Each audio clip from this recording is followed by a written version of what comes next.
Hello guys, welcome back. In this video, I'm going to show you exactly how to calculate the right solar system size for any home in Nigeria so you don't waste your money buying too much or too little. So no long talk, let's go straight into it. Now, the number one reason most solar installation in Nigeria fail is not because of bad components. It is because the system was wrongly sized. Look, if your system is too small, it will not power everything you need and your battery will drain fast. But if your system is too big, you spend money you did not need to spend. So getting things right in the beginning is everything. Now the first thing you need to do is list everything. Your appliances you want to run on solar. Write them down. Your lights, fan, your television, your fridge, your phone chargers, in fact, everything. Now next to each appliance, and write down their wattage. You'll find their wattage printed on a small label at the back or at the bottom of each appliances. If you cannot find it, just search the name of the appliance online, you'll get it. Now let me walk you through a practical example using a typical Nigerian home. Now let's say you have 4 LED bulbs at 10 watts each. That's 40 watts. 1 ceiling fan at 75 watts.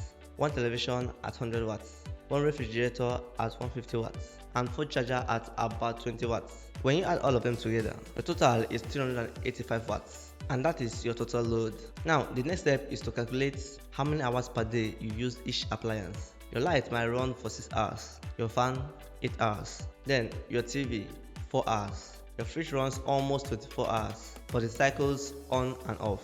So let's count it as 12 hours. Phone charging for about 2 hours. Now, multiply each appliance's wattage by 8 hours. So now we get 40 watts multiplied by 6 hours. That gives you 240 watt hours. Now again, 75 watts multiplied by 8 hours. That gives you 600 watt hours. Now, keep on going, calculating for each appliance. Then add everything together. In this example, your total daily energy consumption comes approximately 2500 watt hours, or you call it 2.5 kilowatt hour per day. If this is helpful, subscribe. There are more coming. Now, let's continue. So now that you've known your daily consumption, the next step is choosing your panel size. Nigerian gets an average 5 peak sun hours per day. To find your panel size, divide your consumption with the peak sun hours. So now you have 2500 watt hours divided by 5. That gives you about 500 watt solar panel. Now to give yourself a buffer, always add at least 20% on top of that. So in this case, you would need around 600 watt solar panel. That means you could go with 2 3 watt solar panel or 3 200 watt solar panel.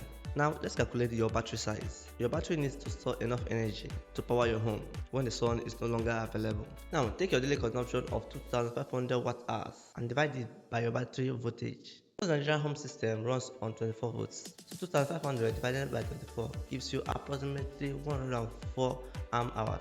But you will never want to drain your battery completely, because doing that shortens its life. So always double that number to stay within the safe 50% discharge range. That means you need at least 200 amp or battery capacity for this home. Now the last thing to size is your inverter. This one is simple. Take your total load in our example, that is 285 watts, and choose an inverter that is at least double that size to give yourself room for startup surges from appliances like your fridge. So for this home, a 1.5 kVA to 2 kVA inverter would work comfortably. If your plan is to add more appliances in the future, then go for 3 kVA inverter so you are not stuck. So to bring it all together, for a typical Nigerian home with that load, you are looking for at least 600 watts of solar panel, 200 amp battery, and a 2 kVA inverter.